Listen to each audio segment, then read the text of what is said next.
You went through some tough times, but I'll tell you something. I saw you, I forget. I saw you, I've known you a long time, and I saw you at your peak. I also saw you during those bad times. And you know what always impressed me? You were no different. Well, thank you. That's a great compliment. No different. That's a good compliment. You can't take it too seriously. I mean, I know you're going to be up. I'll be up. I'll be down. You can't really, guys like us, keep coming. You just keep coming. That's all you can do. And yeah, sometimes it's not easy. They say, come on out to dinner, and you have 400 people, and they're looking and staring, and they're saying, I wonder how he's taking adversity.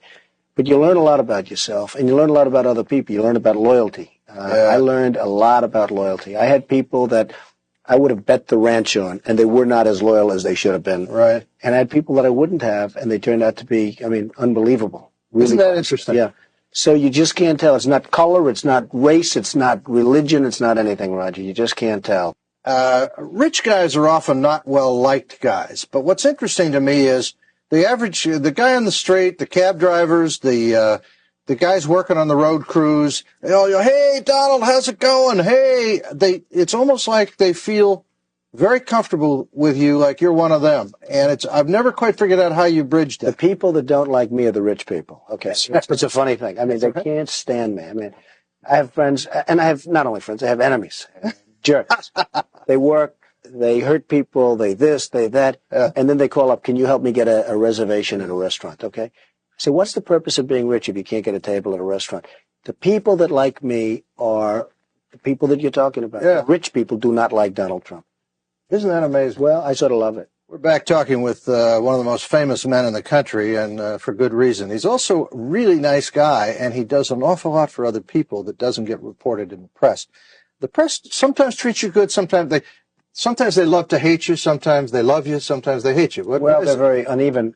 Some are very good, but I've met some of the most dishonest people I've ever met are in the press. I mean, they are literally some of the most dishonest, despicable people. And, when you see the public hates the press so much, the public understands. Some of the most truly dishonest, and I mean people where you tell them something, they know exactly what they should be writing, and they write exactly the opposite for the sake of the story. They're truly despicable people in many cases. Tell me about Mar-a-Lago. It's a fabulous house. It's the greatest house in the United States, easily by far, by any account, and it's a great private social club right now, and it's something we're very proud of. I mean, it's really taken shape. So now to join that private club, it costs what, $75,000 a year? $75,000 to join. And during the bad times, I'm sitting here with this house that cost a fortune to maintain, $3 million a year, and I'm saying, is this ridiculous? And I started this process to get it into sort of an income-producing thing. But I really did it to save Mar-a-Lago, because ultimately, how many jerks are like Donald Trump that are going to spend this kind of money? It's truly one of the great landmarks in the country. What did it cost to keep that up? About $3 million a year. Just to run it. Just to keep it up. And you know what? $3 million is a lot of money, but at bad times, it's a lot of money. So I said, you know what? I'll probably have bad times again someday. I want to make sure that this little sucker is taken care of. So it's really, it's just going to be a great thing, and very, very successful. Would you ever run for politics, or would you worry about them going after your life? I mean, messing up your life, messing up you too. How would you feel if he went into politics? I think he would do terrific. There's a certain dishonesty, unfortunately, that you need for running for office. Now, it's an unfortunate thing, but you would know this perhaps better than anybody in the world, right? I've coached a few. I'm a pretty straight guy, and I'm not sure that somebody that really calls it like it is and says this is what you have to do, I'm not sure that kind of a guy gets elected. Maybe so, maybe not. Everybody wants me to do it. They all want me to run. But I would take a much harder stand. I'd take a much more difficult stand, I would say. Make a couple of enemies. I think I'd make a lot of friends, ultimately. But I'm not sure that type of person is really electable.